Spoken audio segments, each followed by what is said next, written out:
윤석열 대통령 탄핵 심판이 이번 주 안에 선고될 거란 전망에 무게가 실리고 있습니다. 네, 이르면 오늘 선고 날짜가 발표될 가능성도 점쳐지는데요.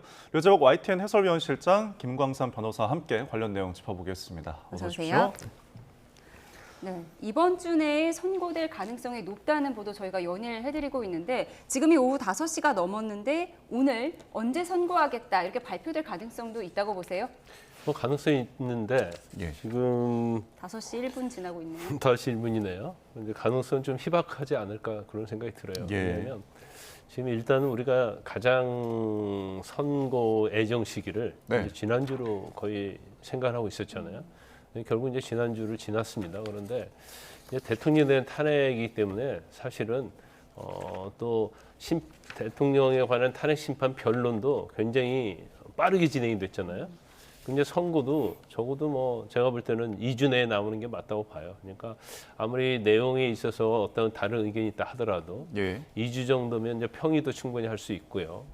그다음에 뭐 판결이랄지 초안 작성까지 이제 시간은 충분하다고 보는데 이제 저는 개인적으로 볼 때는 뭔가 내부에서 법률적인 측면이 있거든 사실관계 측면이 있거든 굉장히 이제 이견이 존재하는데 이게 지금 정리가 잘 안 되고 있다 이렇게 봅니다. 그래서 단순히 우리가 탄핵 인용이든 기각이든 이제 결정문에 보면 이제 주문이 있고 이유가 있지 않습니까?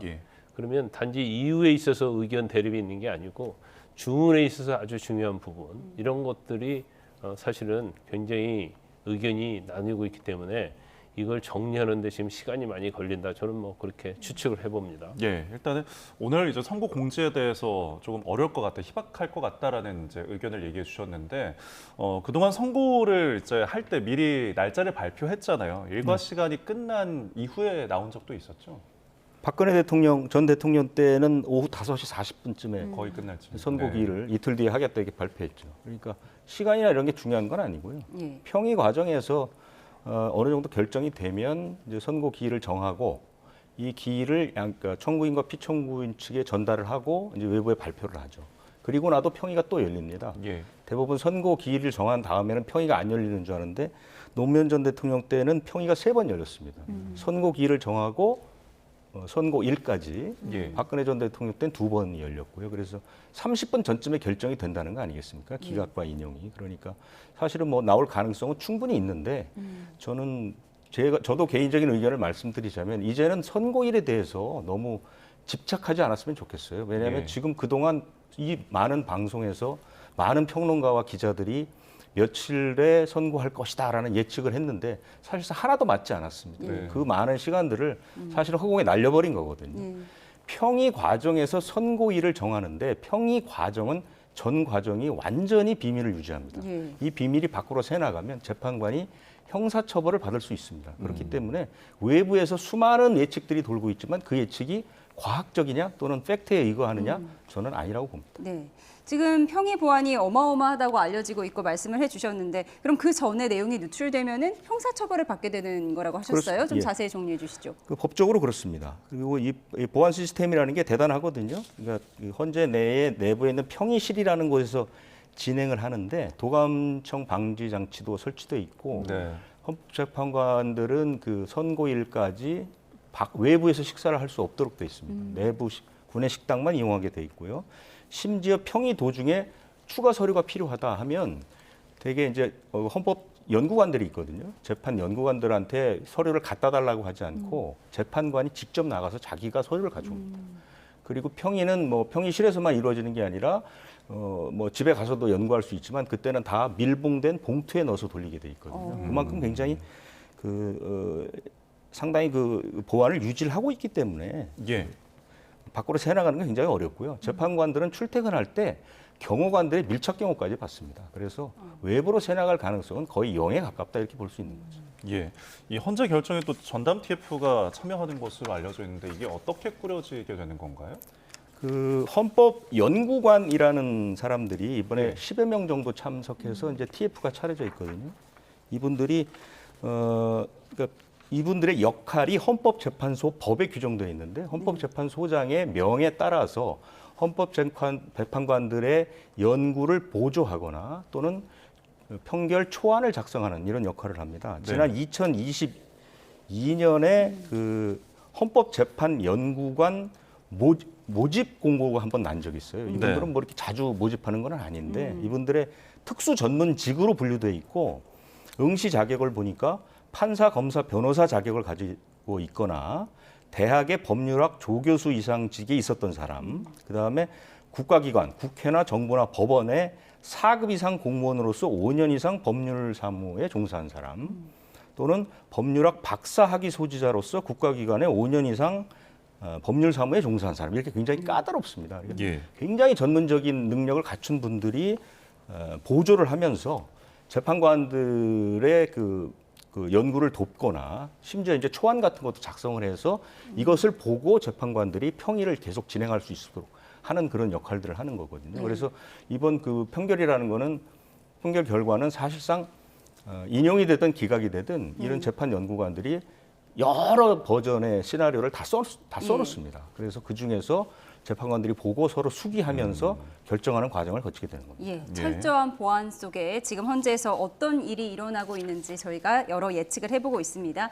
그런데 선고 당일에 문영배 재판관 첫 문장만 봐도 결론을 예측할 수 있다, 이런 얘기도 나오더라고요. 어떤 얘기죠? 그러니까 선고 순서가 두 가지 방식이 있다고 하는데요. 첫 번째는 헌법재판관 또는 이제 이번에는 이제 대행이죠. 대행이 주문을 읽은 다음에 이유가 담긴 선고 요지를 낭독하는 그런 경우, 첫 번째 경우가 있고요. 두 번째는 선고 요지를 읽은 뒤에 마지막 주문 낭독하는. 그러니까 지난 박근혜 전 대통령 그 탄핵 심판 때 이정미 그 대행이 마지막에 피고인 박근혜를 뭐 파면한다 이렇게 얘기하는 이게 주문이거든요. 주문을 맨 마지막에 하지 않았습니까? 이렇게 먼저 요지를 읽고 주문을 마지막에 하는 것은 8대 0이라는 뜻이랍니다. 8대 0으로 만장일치일 경우에는 그런 식으로 읽게 되고, 아니면 이제 다수 의견과 소수 의견이 나눠질 때는 우선 주문을 읽고 그 다음에 다수 의견 대표 재판관이 얘기를 하고 소수 의견은 또 소수 의견을 쓴 재판관이 읽고 이런 방식으로 진행이 된다고 하거든요. 그래서 이번에도 과연 이 판결문을 어떻게 읽느냐에 따라서 우리가 한 1, 2분이면 결과를 예측할 수 있다, 이렇게 얘기가 되는 거죠. 이게 결국 두괄식이냐 미괄식이냐 차이 같은데 이게 정해진 건 아니고 우리가 과거 사례들을 통해서 추측하는 건가요? 그렇죠. 이제는 이제 사례를 추측하고 이게 또 이 헌법재판소 실무 제휴에 이 내용이 나와 있어요. 그러니까 웬만하면 이제 법을 하는 사람들이기 때문에 이 실무 제휴에 따라서 또 관행적으로 이렇게 한다고 보면 이렇게 볼 수가 있습니다. 그런데 아까 말씀드렸지만 이제 과거에 보면 노무현 전 대통령인지 박근혜 전 대통령 때 사실은 노무현 전 대통령 때는 이제 전원 일치인데 소수 의견이 있었느냐 없었느냐, 왜냐하면 그 당시는 소수 의견 자체를 기재를 해도 되고 안 해도 되고 그랬어요. 의무사항이 아니었죠. 그렇죠. 그들은 이제 법이 바뀌었는데, 그래서 실질적으로 소수 의견이 기재되지 않았기 때문에 그 당시에 박근혜 전 대통령이나 노무현 전 대통령은 전원 일치처럼 됐어요. 그래서 일단 뭐 그때도 마지막에 이제 주문을 선고를 했습니다. 그리고 사실 이제 지난 최재해 감사원장 그리고 이제 검사 때도 사실 이제 8대 0이었잖아요. 근데 특징이 있죠. 최재형 감사원장에 대한 선고 때는 별개 의견이 있었어요. 세 분의 별개 의견이 있었기 때문에 그 당시에는 주문부터 낭독을 했던 거고, 설사 전원일치를 할지라도, 그리고 검사 3명에 대한 기각 결정할 때는 다 전원일치 있고 또 별개 의견이나 소수 의견이 없었기 때문에 그때는 이유와 요지부터 설명을 하고 마지막에 파면 여부, 기각 여부를 설명하는 주문을 선고를 하게 된 거죠. 자, 주문 순서에 대해서 저희가 좀 짚어봤는데, 그리고 이 주문을 이야기하는 그 시간도 또 저희가 눈여겨볼 만한 지점이라고요?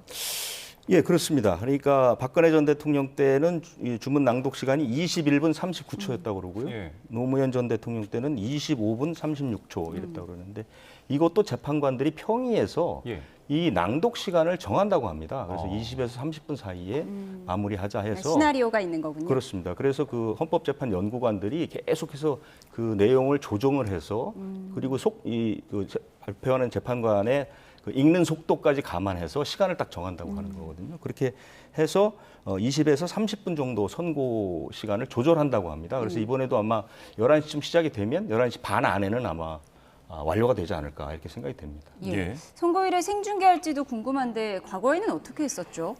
그 헌법재판소 심판 규칙이라는 게 있습니다. 거기에 보면 재판장이 필요하다고 인정하면 선고를 방송할 수 있다 이렇게 얘기를 하고 네. 지난 두 번에는 모두 그 생중계를 했었죠.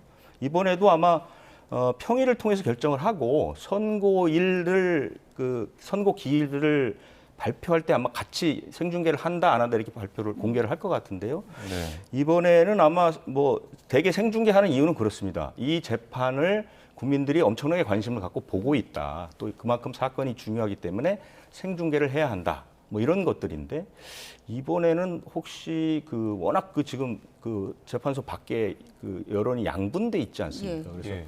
혼란이 더 가중될 것을 고려해서 생중계를 허용하지 않을 가능성도 있다. 이런 관측도 있습니다. 예, 생중계를 허용하지 않으면 약간 지연 중계식으로 할 수도 있다. 그러니까 지연 중계를 할지 아예 안 할지는 두고 봐야 됩니다. 그것도 역시 재판관들이 평의를 통해서 합의를 보게 돼 있습니다. 네. 방송까지 저희가 좀 이야기를 나눠봤는데 그렇다면 이제 선거 당일에 윤석열 대통령이 직접 출석을 할까라는 또 부분이 궁금한데요. 어떻게 보십니까? 일단 노무현이랄지 박근혜 전 대통령과 달리 윤 예. 대통령은 뭐 헌법재판소 변론기일에 출석을 했잖아요. 예. 근데 이제 변론기 출석 자체는 피청구인이 의견을 진술할 기회가 있어요. 그러니까 참석하는지 안 할지는 이제 본인이 결정하지만 이제 윤 대통령 입장에서는 자신의 어떤 의견 진술을 하고자 하는 그런 입장이 있었죠. 예. 그래서 그러면 심판 변론 준비기일에 변론기일에 참여를 했기 때문에 참석을 했기 때문에 그럼 선고 때도 참석하는 게 아니냐 그렇게 생각해 볼 수 있는데 제가 볼 때는 그렇게 가능성은 많지 않을 것이다. 왜냐하면 선고 자체는요 헌재에서 일방적으로 선고하는 것이지 피청구인이랄지 변호인의 의견을 듣는 자리가 아닙니다. 그래서 본인이 사실은 선고 과정에서 개입할 여지가 전혀 없다.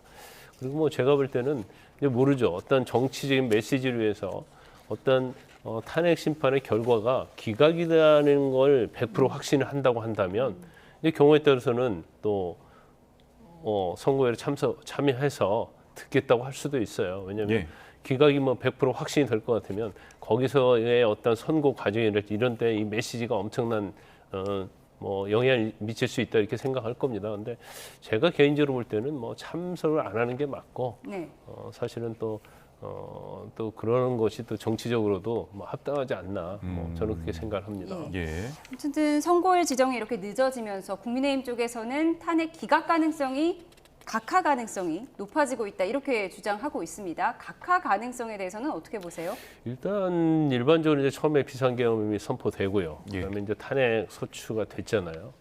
그래서 우리가 예상했던 거와 좀 다르게 하고 있다. 그러니까 처음에 심판 자체, 재판 자체는 뭐 굉장히 신속하게 잘 진행이 됐습니다. 그런데 이제 지난달 25일에 종결됐음에도 불구하고 지금 2주를 넘기고 있잖아요. 예. 그거 자체는 지금 헌법재판관들 사이에 뭔가 의견과 쟁점이 있어서 일치되지 않다 이렇게 우리가 추론을 해볼 수 있을 것 같습니다. 물론 선고 자체가 늦어진다고 해서 기각이고 예. 빨라진다고 해서 인용이다 이렇게 볼 수 없는 측면은 있지만 어쨌든 간에 기각이든 인용이든 반대쪽의 의견이 굉장히 강하고 경우에 따라서는 기각과 인용을 좌우할 수 있는 반대 의견이 존재한다는 거죠. 네. 그리고 특히 이제 일부 예를 들어서 뭐 각하 사유에 대해서랄지 아니면 지금 전체적으로 보면 사실관계에 대해서는 아마 일치를 할 겁니다. 근데 그 사실관계에 관한 평가를 어떻게 할 것인지 법률적 거기에서는 제가 볼 때는 상당히 의견 대립이 심하다. 그래서 이걸 조율을 하려고 하는데 시간은 계속 가고 있다 이렇게 볼 수가 있어요. 그래서 일단 뭐 제가 볼 때는 이번 주에 과연 선고되느냐를 한번 봐야 하고요. 예. 만에 하나 이번 주 선고가 안 되면 굉장히 지금 평의 과정에서 네. 이제 엄청난 법률적 쟁점이 있고 그 쟁점 여하에 따라서 인용 기각 결정이 판가름 될 것이다. 저는 그렇게 생각을 합니다. 네. 지금 그 결정에 대해서 정치권이나 양 지지층에서 굉장히 주목을 하고 목소리도 많이 내고 있는데 최상목 권한대행이 이 헌법재판소의 결과를 수용해달라고 촉구를 했습니다. 발언 직접 들어보시죠. 탄핵 찬반 양측 간 갈등이 격화되며 돌발 사고와 물리적 충돌 등에 대한 국민들의 우려가 커지고 있습니다. 마지막까지 합법적 테두리 내에서 각자의 의견을 자유롭게 표현하고 어떠한 결정에도 결과를 존중하고 수용해 주실 것을 국민들께 다시 한번 간곡히 호소드립니다. 자, 헌재의 결정을 이제 수용해달라는 이야기였습니다. 어떻게 들으셨어요? 아니, 저건 당연한 이야기예요. 당연한 이야기고 지금 뭐 여당도 야당도 이제 수용하겠다는 취지잖아요. 예. 그런데 뭐 이제 서로 진정성을 믿을 수 없다 네. 이제 이런 얘기를 하고 있어요. 그래서 뭐 제가 볼 때는 같이 만나서 뭐 공개적으로 기자회견하면서 수용하겠다고 하면 어떨까 하는 생각도 들어요. 네. 그런데 이제 개별적으로는 뭐 수용하겠다고 하기 때문에 그 제가 볼 때는 이건 단심제잖아요. 당연히 수용을 해야 하는 거고 여기 승복하지 않는다고 한다면 예. 뭐 법처럼 막 항소 상고 이런 절차가 없잖아요. 그러니까 당연히 승복을 해야지 어떤 국가 혼란을 막을 수 있고 또 인용이든 반대든 여기에 지금 상당히 대립적이면서 지금 엄청나게 광장이랄지 이런 데서 지금 많은 혼란을 야기하고 있잖아요. 그러면 정치하는 사람으로서 어떤 책임감 있게 정당이든 정치이든 승복을 해야 한다고 저는 봅니다. 예. 네, 승복 메시지에 대해서 봤는데 야당에서는 내일까지 마은혁 재판관을 임명해라 이렇게 압박하면서 최후 통첩을 보냈습니다. 내일까지 마은혁 재판관을 임명 안 하면 어떻게 하겠다라는 단서는 없는데 그럼 어떻게 되는 거죠?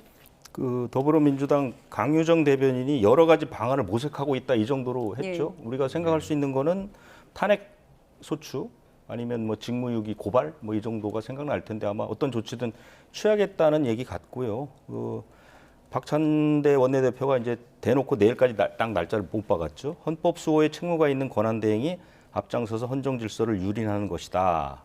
이렇게 얘기를 했기 때문에 내일까지 임명하지 않으면 어쨌든 어떤 조치든 취할 것 같은데요. 예. 내부에서는 아마 탄핵 소추 얘기가 좀 강하게 나오는 것 같습니다.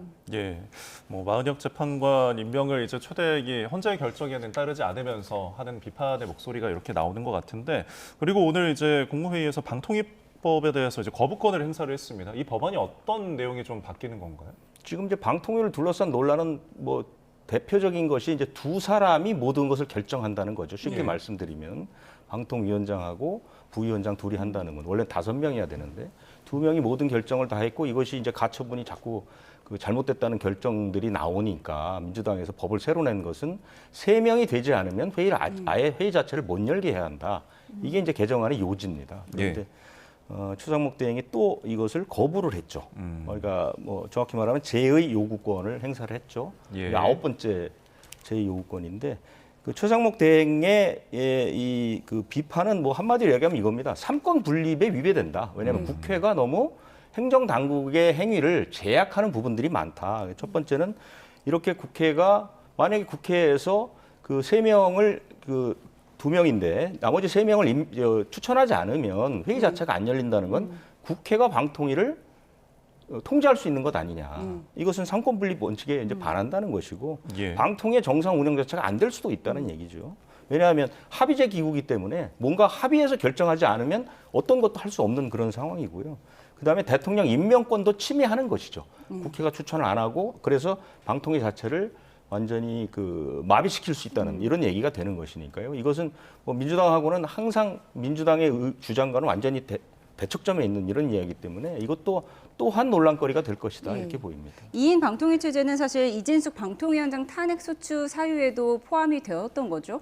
예, 그렇습니다. 그래서 그 2인 체제 자체가 사실은 여러 가지 그러니까 같은 법을 놓고도 해석이 여러 가지이기 때문에 이것도 예. 사실은 계속 그 뭐 재판 과정 같은 걸 봐야 되는 거거든요. 그래서 이 부분도 계속해서 논란거리가 될 것 같고요. 예. 어쨌든 그 최상목 대행의 9번째 그 거부권 행사와 함께 두고 얘기거리가 될 수 있는 그런 사안입니다. 예. 예, 알겠습니다. 방금 들어온 소식에 있어서 속보를 먼저 전해드리겠습니다. 검찰이 김성은 전 경호처장과 이광우 경호본부장에 대한 구속영장을 청구했다는 소식입니다. 경찰이 그동안 구속영장을 4번 신청을 했었죠. 4번 만에 검찰이 구속영장을 청구했다는 소식이 들어왔습니다. 네, 다시 한번 전해드리면 김성은 대통령실 경호처 차장 4번 신청 끝에 검찰이 영장을 청구를 했습니다. 그리고 이광우 본부장에 대해서도 구속영장이 청구가 됐습니다. 저희가 이제 지금 속보로 전해드린 이 내용, 이제 경찰에서 4번째 신청을 했고 검찰에서 지금 이제 권고를 받아들여서 청구를 한 것으로 보이네요.